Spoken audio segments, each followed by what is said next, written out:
হে সলিমপুরের যুবক, কোন মাকে তুমি আলাদা করলা, কোন বাবাকে তুমি আলাদা করলা? জানোনি যে মা তোমাকে 10 মাস 10টা দিন পেটে রাখছে?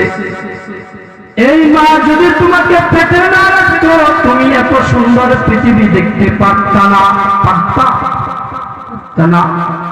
আর এই বাবাকে জানো, যেদিন বাবা দুনিয়াতে না থাকবে সেই দিন বুঝবা বাবা কি জিনিস ছিল, ঠিক কিনা? এই আল্লাহর বান্দার একটা ভালো গুণ ছিল, তার মা বাবাকে কদর করা, আদর যত্ন করা। হঠাৎ করিয়া একদিন অনেক দূরে কাজে চলে যায়, আর এই কাজে চলে যাওয়ার পরে সে আসতে অনেক দেরি হয়ে গেছে, রাত্র হয়ে গেছে। প্রত্যেক দিনের নেই তার গরু থেকে দুধ দহন করিয়া একটা পেয়ালার মধ্যে নিয়ে তার বাবার কাছে আর তার মার রুমে চলে গেল। সে তার মা বাবাকে আগে খাওয়াইবে, আর পরে নিজে খাইবে। মা বাবার রুমে গিয়া দেখেন তার মা বাবা ঘুমায়া গেছে। ওই যুবকের পায়ের মধ্যে ধরিয়া যুবকের সন্তান ডাকে, আব্বু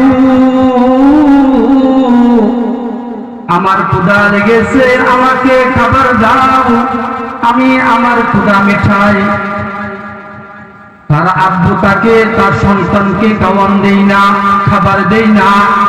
তার মা বাবাকে না খাওয়াইয়া নিজেও খাইবে না, আর পরেও বিবি বাচ্চাদেরকেও খাওয়াইতে দিবে না। তার মা বাবা ঘুমের মধ্যে আছে। সন্তান চিন্তা করলো, আমার মা বাবাকে যদি আমি ঘুমের থেকে ডাকি তাহলে আমার মা বাবার কষ্ট হবে, ঘুম ভাঙ্গাইয়া দিলে কষ্ট হবে। এজন্য আল্লাহর বান্দা সারা রাত্র তার মা বাবার বিছানার পাশে দুধের পেয়ালা নিয়ে দাঁড়াইয়া রইছে। ওই আল্লাহর বান্দা গুহা থেকে ডাক দেয়, প্রভু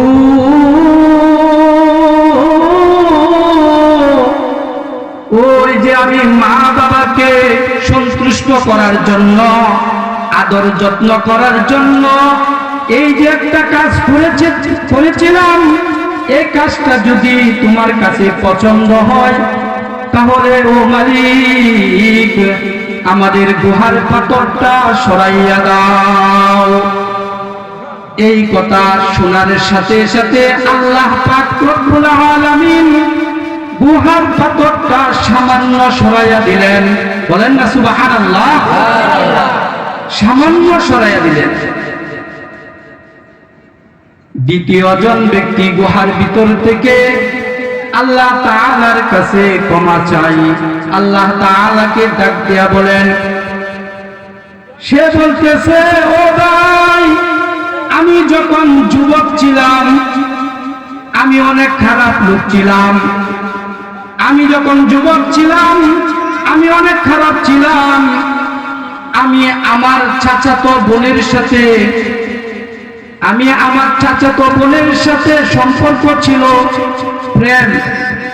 প্রেম বুঝেননি? তারা মুরব্বী হয়ে গেছে, তারা প্রেম কি জিনিস বুঝবেন না। যারা যুবক আছেন তারা ভালো করে বুঝে। প্রেম করে তার চাচাতো বোনের সাথে সম্পর্ক জড়িত। হঠাৎ করিয়া তার চাচাতো বোনকে একদিন একটা অফার দিতে লাগলো।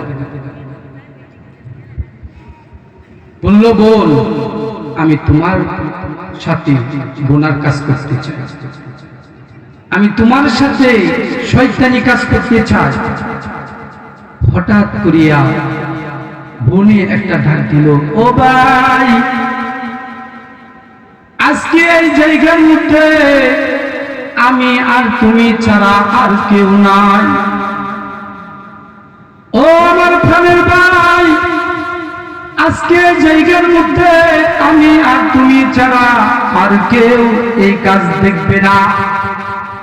কিন্তু একদিন মনে রেখো, আমি আর তুমি ছাড়া আরেকজন আছে। সে কে? সবাই তুলে বলেন না, ইমানি জজবাই বলেন সে কে? বলতেছে ওই ভাই গো, এই জায়গার মধ্যে আমি আর তুমি ছাড়া আর কেউ নাই।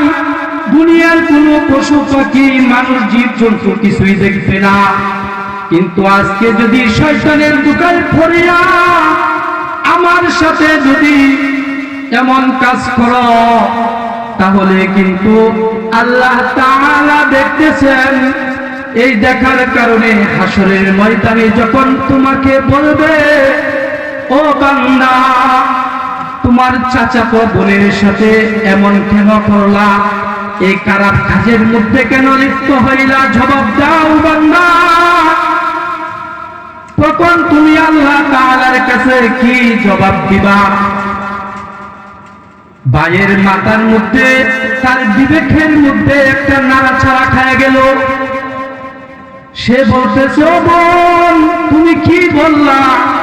তুমি তো ঠিক বললা। এজন্য যাও বোন, আমি তোমাকে মাফ করে দিলাম, তোমাকে আমি ছেড়ে দিলাম।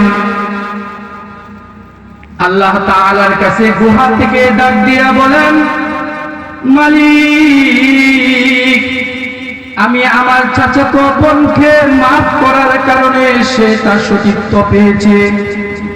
ও মালিক, তোমার কাছে যদি সেই কাজটা যদি পছন্দ হয়, সেই কাজের উসিলা করিয়া মাবুদ গো, আমাদের গুহার পাথরটা আর একটু সরাইয়া দাও।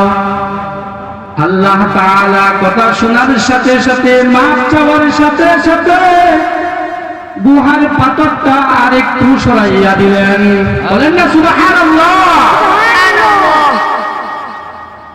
এমন ভাবে সরানো হয়েছে, বাহিরে আলো বাতাস দেখা যাইতেছে, কিন্তু বাইর হওয়া যাইতেছে।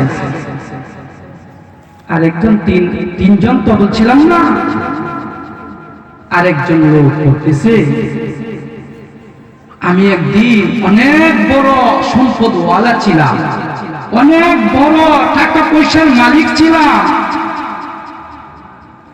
সেই দিন আমার বাড়িতে একদিন এক দিন মজুরি কাজ করে, যে দিন মজুরি আসিয়া সারা দিন আমার বাড়িতে কাজ করলো, কিন্তু সে যাওয়ার সময় আমার কাছ থেকে সারা দিনের তার মজুরির টাকাগুলো নিয়ে যায়, চলে গেছে। সেই টাকাগুলো আমি কি করব? সেই টাকাগুলো আমি কি করব? তার মাথার মধ্যে চিন্তা আসলো, এইটা তো আমার হক না, এই টাকার মালিক তো আমার কামলা, ঠিক কিনা? সে সারাদিন কষ্ট করে আমার বাড়িতে কাজ করছে, সে আল্লাহর বান্দা তো এই টাকার মালিক। এই টাকা দিয়া সে অনেকগুলো বকরি কিনলো, বকরি কেনার পরে বেড়া কিনলো। এভাবে বাড়াইতে বাড়াইতে অনেক বড় একটা বকরি বেড়ার পাল হয়ে গেল। হঠাৎ করিয়া ওই খামলা একদিন আসিয়া বলে তার মালিককে, ও মালিক, আমি আপনার বাড়িতে কাজ করতাম, আমি গরিব মানুষ, সারাদিন কাজ করিয়া টাকা উপার্জন করি, কিন্তু আমার একদিনের মজুরির টাকা আপনার কাছে রয়েছে, আমি সেদিন নিতে পারি নাই, সেই দিনের টাকাগুলো আমাকে দিয়া দেন। ওই আল্লাহর যুবক বান্দা বলতেছে, ওই যে বকরির পাল, ওই যে বেড়াল পাল, সবগুলো তুমি নিয়ে যাও। ওই চাকর খামলা বলতেছে, মালিক আমাকে নিয়ে টিটকারি মারেন, আমাকে নিয়ে হাসি ঠাট্টামি করেন। ও মালিকে বলে, না, এই সব কিছু তোমার, তুমি যে টাকাগুলো আমার কাছে রাখছিলা, সেই টাকা দিয়ে আমি বাড়াইতে বাড়াইতে এত বড় পাল হয়ে গেছে, সবগুলো নিয়ে যাও। আল্লাহর বান্দা চাকর খামলা সবগুলো নিয়ে গেল, তার মালিকের জন্য একটা ছাগল বকরিও রাখলো না। ওই গুহার ভিতর থেকে ডাক দিয়া বলেন, ও প্রভু, ওই যে কাজটা করছিলাম যদি তোমাকে সন্তুষ্ট করার জন্য হয়ে থাকে, তোমাকে খুশি করার জন্য হয়ে থাকে, তাহলে আমাদের গুহার পাথরটা সরাইয়া দাও। এই কথার সাথে সাথে আল্লাহ প্রতি পাথর দরজা দেখে গুহার পাথর গুহার মুখ থেকে সরে গেল। আল্লাহ তাআলার তিন বান্দা সিজদায় পড়িয়া আল্লাহ তাআলাকে শুকরিয়া জানায়, ও মাবুদ, আমি যদি দুনিয়াতে থাকার সময় যদি ভালো কাজ করতে না পারতাম, আমি যদি নেক কাজগুলো না করতাম, তাহলে আমরা তিনজন এই গুহার ভিতরে পইড়া মইরা যাইতাম, ঠিক কিনা? এই জন্য আসেন আজকে এই সলিমপুর পশ্চিম পাড়া মাহফিলে যারা